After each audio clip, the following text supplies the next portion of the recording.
كيفكن حبايب قلبي؟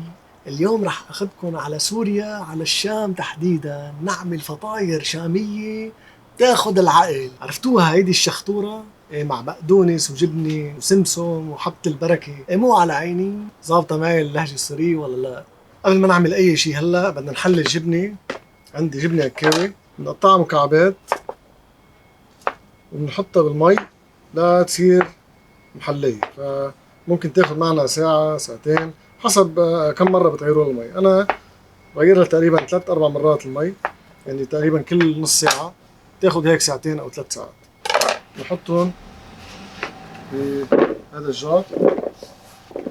هلا رح نعمل بالمي وغير المي عليهم كل نص ساعه. طيب هلا لنحضر العجينه، عندي 325 ملل من المي، بيطلعوا تقريبا كبايه ونص او كبايتين الا. رح احط فوقهم نص ملعقه صغيره خميره، اذا عندكم ميزان بيطلعوا تقريبا جرامين خميره فوريه. رح احطهم فوقهم اتركهم ليدوبوا شوي، وعندي كمان ملعقه كبيره سكر كمان رح خلطهم مع الخميره. هلا بتركهم شوي بس لتدوب الخميره.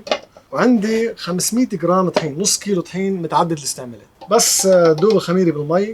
انا هاي الخميره على طول بستعملها، فانا بعرف انه الخميره كويسه، مش عاطله، يعني منا خربانه، فمش بحاجه لجربها انه اذا بعدها منيحه ولا لا. بس الفكره انه دوبها بالمي، هيك بحب انا دائما دوب الخميره بالمي بعدين اخلط المي مع الطحين، هيك متاكد انه الخميره رح تتوزع كل كميه الطحين. قبل ما اخلطهم عندي ملعقه صغيره ملح 5 جرامات تقريبا، بخلطهم مع الطحين، تأكد انه الملح كله صار مخلوط مع الطحين.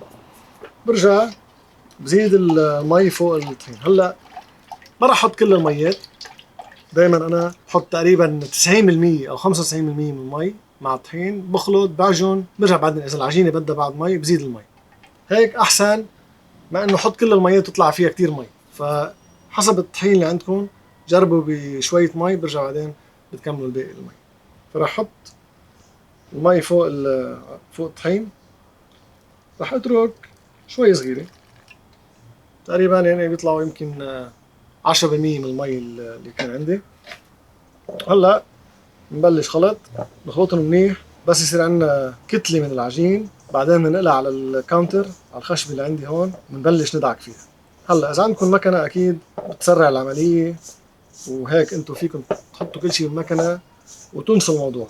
هلا بنبلش نعجن بالايد، بدنا نتاكد انه كل الطحين صار مبلول، يعني ليصير عندنا كتله متجانسه. اذا كانت عم تلزق ما مشكله، كملوا عجن، ما تخافوا، ما تفكروا انه والله العجينه كتير فيها مي وتصيروا تزيدوا لها طحين. هذا الشيء طبيعي اول فتره، يعني انتم عم تعجنوا تلزق شوي العجينه، وبعدين بتصير بس شبكه الجلوتين تصير قويه بتبطل تلزق. هلا بنبلش نعجن بهالطريقه هاي لحتى يصير العجينه يعني متماسكه وقويه، نعرف ساعتها انه صارت جاهزه. هيدي هلا صار لها 5 دقايق عم بعجنها، بلشت تنعم، بس اكيد يعني بعد ما جهزت. شوفوا العجين بس تعجنوه كيف يتخزق، هذا معناتها بدها بعد. اوكي، هلا بهالمرحله هاي من بعد شي 10 دقايق عجين، رح احط عليها شويه زيت نباتي، يعني بيطلعوا شي ملعقه كبيره، وكمل عجن. هيدي بتنعمها العجينه، بتصير شكلها احسن وانعم، بتصير جاهزه لنريحها. هيك صارت جاهزه، هنريحها. هلا ننتقل لموضوع الجبنه. وهاي الجبنه صارت جاهزه ومحليه، فيها هيك لدعه ملح، ما بدي اياها تكون راح الملح بالمره كلها، بدي شوي تكون مالحه تعطيها نكهه غير شكل. فهيدي اول شيء رح نحط فوقها بيضه مثل ما هي، اكيد من دون القشر يعني، وبدنا نحط فوقها كمان شويه محلب. اوكي، يعني تقريبا شيء ملعقه صغيره. هلا المحلب هيدا مش كتير ضروري، بس بيعطي نكهه غير شكل، اذا ما لقيتوه عادي مش مشكله بلاه.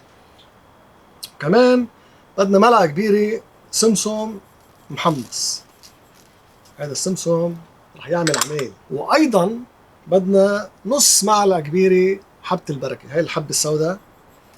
اوكي، هاي يعني هي صراحه للشكل اكثر من طعمه. وبدنا كمان كمشة بقدونس مفروم. واخر شيء بدنا سمنة تكون هيك شوي سمنة مرتبة، يعني سمنة حيوانية. اوكي، هيدول رح يعملوا خلطة غير شكل. اوكي، هلا نخلطهم مع بعض. الجبنة بدنا نجرب نمعسها. اوكي، بس اول شيء انا بدي اخلطهم مع بعض هيك، بنرجع نمعس الجبنة بتصير شوي هيدا ديبي. هيدي بسميها المعاسة. هيدي هلا تنمعس كل المكونات وتخلطهم مع بعض يطلعوا غير شكل.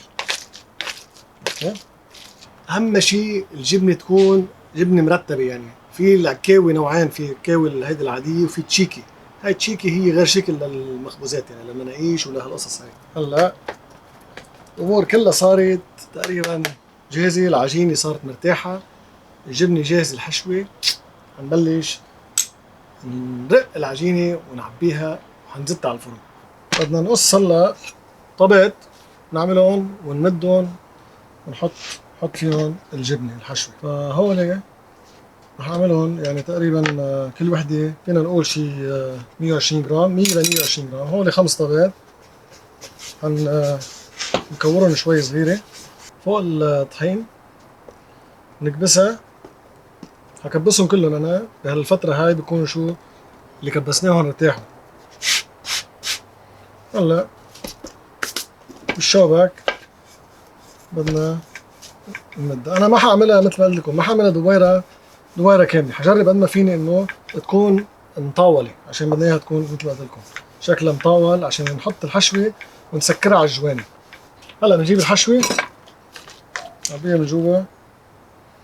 ما بدنا نكتر كتير لانه ما بدنا اياها الجبنه تطلع لبرا.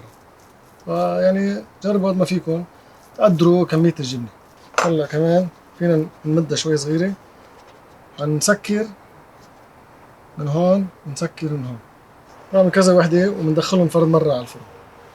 خلص صاروا جاهزين ليفوتوا على الفرن. حط اول شيء هول اثنين، برجع بجيب الثالثه،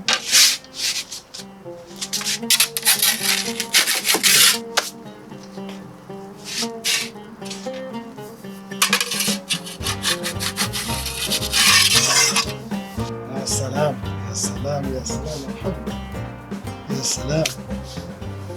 فولي والله منظر هذا التريو الرهيب جدا. هذه كيف انا اكلها هلا بما انه بردت هيك هيك. شوفوا العجينه، بنسمي بالله.